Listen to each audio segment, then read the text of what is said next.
I'm on. Hey, late night from Willowdale, special edition, because we've done a couple of videos in the last couple of weeks. But someone suggested to me yesterday, I really should do a video about Trump and his obviously hatred of Canada. So this is a crucial week in world economics, in the economy of the world. Trump has a certain animus towards Canada, which is kind of not rational since the Trudeau government has played this one really well. But for some reason, he wants to screw Canada. Thank God he only has so much power. So this week, Canada will decide whether to stay in NAFTA or walk away from NAFTA. And my personal position is if we don't get a deal that's great for Canadians, walk away. There'll be some short-term economic effect that'll be detrimental, negative for Canadians. But and I'm not talking on a nationalistic, oh Canada, or I'm saying at some point Canadians need to say no to this Trump bullying tactics. Okay, so Trump a week ago Monday, he announced a special deal with Mexico, and I was surprised that Mexico would do that because they always said, Mexican officials always said, Canada's going to throw Mexico under the bus. And then Mexico decided in a certain way to throw Canada under the bus. I understand it to a certain extent. Mexico is in a far more vulnerable position than Canada when it comes to trade. Canada still has the original free trade agreement to fall back on. Plus, it still has the Auto Pact to fall back on, the 1965 agreement negotiated between the Pearson governments and the Lyndon Johnson administration in terms of trades in autos. Canada has a lot of legal framework to fall back on if NAFTA just collapses. So this week, they're going to resume negotiations on NAFTA and getting Canada into the Accord. But I think that Trump is trying to play this negotiating, bullying, art of the deal stuff, which is kind of silly because we're talking about the world economy here and thousands of jobs and millions of jobs that are dependent on these agreements. And Canada is in a very powerful position because I was watching Bloomberg News today, and they were saying, the world is watching what happens to NAFTA. The world is watching what happens to NAFTA because that was the bulwark trade agreement that the world depended on. And if it falls apart, there's going to be ramifications around the planet Earth, not just in Canada, Mexico, or the United States. So Trudeau and Chrystia Freeland and his government have a lot of power in their hands when they go back to the negotiating table on Wednesday in Washington.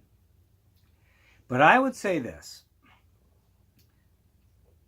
Yes, Canada's a small country of 36 million people. And its economy is relatively large, but yes, it's still a small economy on global standards. But we have power. And the world needs what Canada has.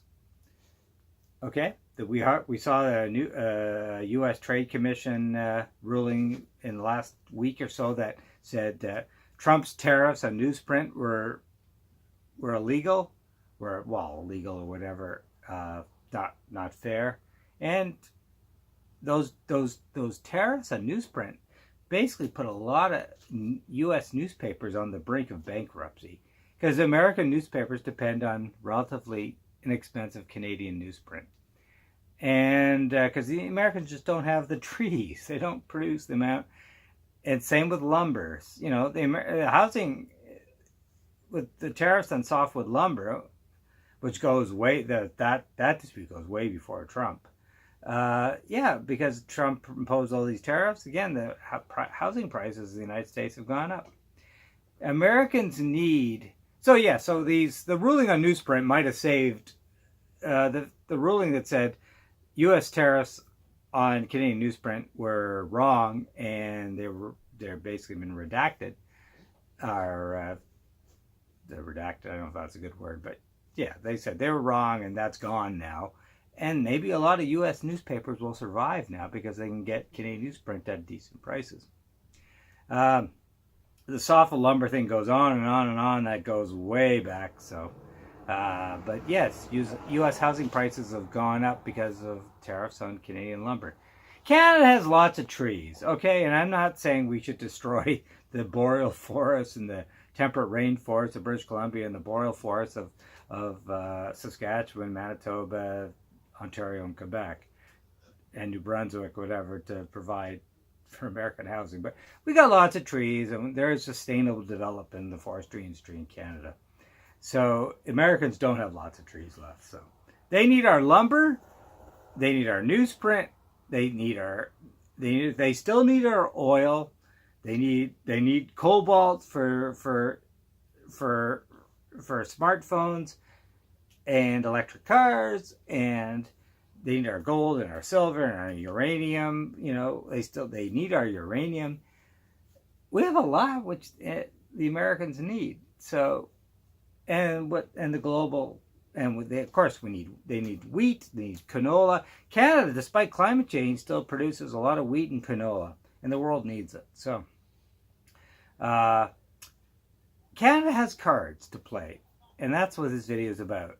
Canada has a lot of cards to play on the world stage. We're blessed with so many natural resources, from minerals to agriculture, and of course intelligence. You know, hey, blackberry did come from Southern Ontario. Canada, the world needs what Canada has, and Canada doesn't have to be bullied in any sort of different trade position. When it comes to NAFTA, I think, if there's not a, let's go back to supply management and agriculture.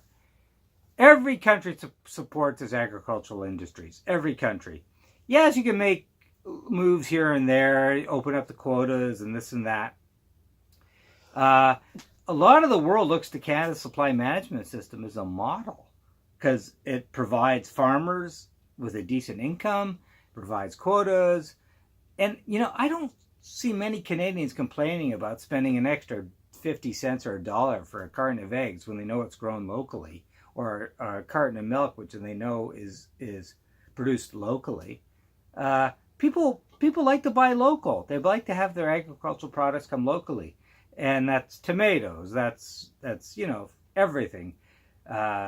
Garlic. It's so frustrating not to find a lot of Canadian grown garlic when we produce lots of garlic in Ontario. It's hard to find it. I don't want to get my garlic from Spain or China or Mexico. We should be able to get garlic produced in Ontario, and credit to the Metro departments, grocery stores. They actually give Ontario garlic. Loblaws, the big sort of Canadian chain. It's hard to find Canadian produced stuff at Loblaws. They're a joke. It's generally, you can't get a Canadian apple at Loblaws. It's all from New Zealand or the US or whatever. I mean, Loblaws is a joke. No one should shop there.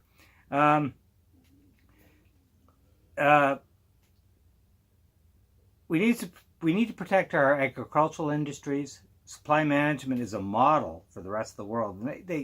And there's no way Trudeau will abandon it. And the Conservatives, Andrew Scheer, can't say anything about it because he's not going to win the next election if he abandons on Canadian farmers. So Trudeau's got to stand tight. Yeah, open the quotas a bit to American agricultural products. No problem. Hey, we need American lemons. We need American oranges. Can't grow those in Canada. There's lots of things. And come on, go to an Ontario liquor store. There are aisles of California and Washington State, Oregon wines. We open our provincial run liquor stores to lots of American products. So, okay, this has gone on 5 minutes. I promised Cleve it'll only be 5 minutes. What I'm saying I don't is, care. You could go on. I don't mind. yeah, no, but the bottom line is, Trudeau basically has got to protect our agricultural sector, our dairy sector, our agricultural sector, and there's some other issues with NAFTA, and he needs dispute mechanism, very important, and he can walk away. He should walk, if it's not, he should just walk away, because Trump is bluffing. He knows that without Canada, there'd be no Mexico-U.S. treaty. NAFTA's dead, and he knows that he's bluffing. So you call his bluff. And see where it goes. Yeah, he says he's going to threaten Canada with 35% auto tariff, 25% auto tariffs. Well, that's illegal and not going to go very far. So that might be a temporal thing, but it's obviously going to be overturned by any trade, the WTO, the even U.S. internal trade organ. Yeah, it'll be overturned. The U.S. auto sector would be turned into turmoil if he did that. He's bluffing. Trudeau needs to call his bluff and say, you know what, if we don't get an agreement that's beneficial to Canada, we're going to walk away. And even though that might cause some short-term economic turmoil in Canada, the ramifications around the world, in the U.S., Mexico, globally, will be huge. And that'll sober Trump up. And because 36 American states depend on their economic survival with trade from Canada. So Trump knows this. He's bullying Trudeau. He feels he can bully Canada. You know, what's South Park, right? South Park, blame Canada. All right. But it's not going to work. And I think Trudeau and his team are smart enough, and they know they can't sign a bad deal, because that just won't fly in Canada. So the bottom line is, somebody's got to stand up to Trump and his bullying, which is based not on any sort of economic rationale. And I think it's time for Canada to stand up, say no. And there might be Trump will go nutty, because that's what he does.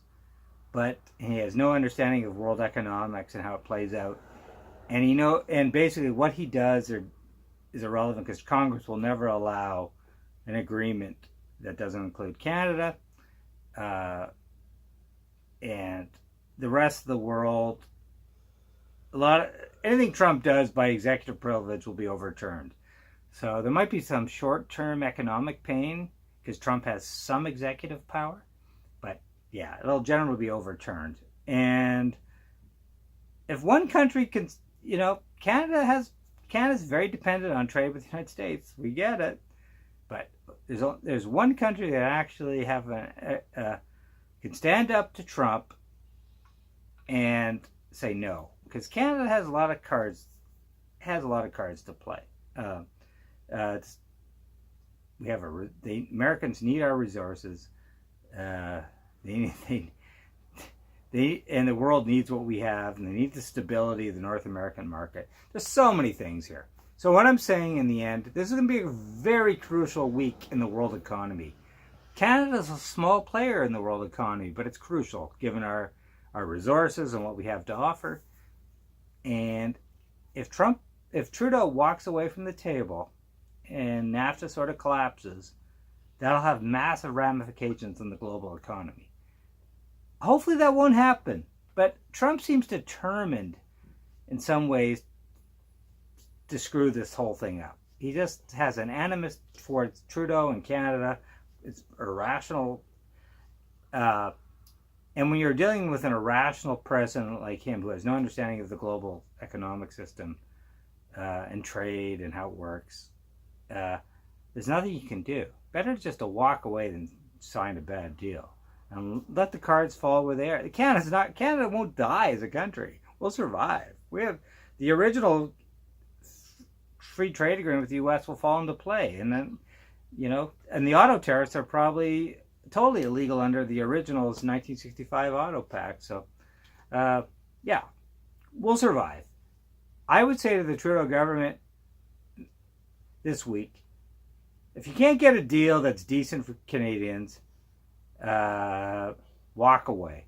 walk away and let the cards fall where they fall. Okay? That's it, Clay. Let's end this video.